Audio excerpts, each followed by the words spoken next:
I call the Honourable Member Ian Lees-Galloway. Tēnā koe. Tēnā koe, Mr Speaker. Nā mihi ki te wiki o te reo Māori.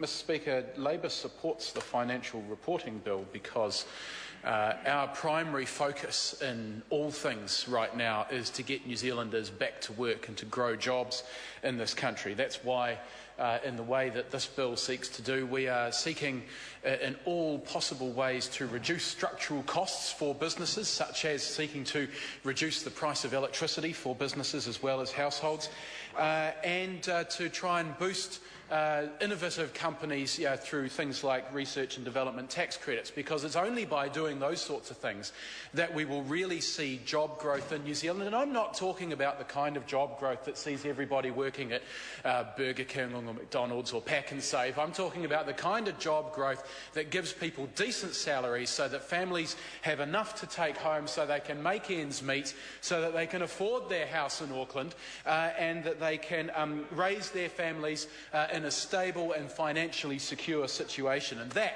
is the kind of thing that Labour is focused on. And we believe that in a small way this bill contributes to that, because it will do two things. One, it does reduce unnecessary compliance costs for businesses so that they can get on with the job of growing their business and creating those jobs that New Zealand so desperately needs.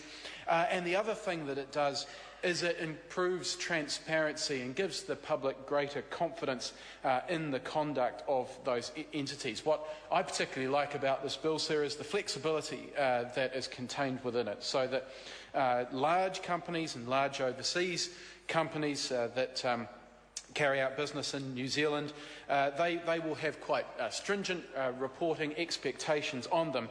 And indeed, companies, although those larger companies, where there are 10 or more shareholders with a 95% majority vote, they can opt out of the compliance if their shareholders are comfortable with that. And indeed the smaller companies, if their shareholders want those companies to adhere to greater levels of compliance so that there is greater transparency, then that is possible in this bill as well. And a lot has been made, sir, of the select committee process. I know the Honourable David Parker talked about the excellent process that we have, whereby companies and organisations and accounting firms and the people who have knowledge about the issues of business financial reporting were able to come and suggest changes to the bill, and it's come back to the House in a better form, I think, than how it went to select committee.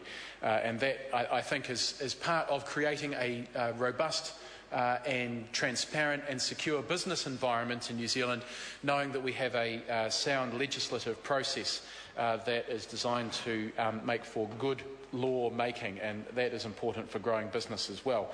An important aspect of this is also that charities will be required to prepare financial information in accordance with generally accepted accounting practices. A lot of charitable organisations rely on public money as well as money raised from communities, and it's important that they are able to transparently advise the public of how those monies are being spent. So all in all, sir, whilst this is pretty minor in comparison to the significant economic shift that the Labour Party proposes and the Labour Party will institute once it is next in government, in its own small way, this helps towards the Labour Party's vision for New Zealand, where people are working in high-paid, high-skilled and meaningful jobs, and for that reason, sir, we will support it. Well put it. The question is that the motion be agreed to. As many of that opinion will please say aye. Aye. The contrary, no. The ayes have it. Financial Reporting Bill, second reading. This bill is set down for committee stage next sitting day. I therefore call on Government Order of the Day number 8.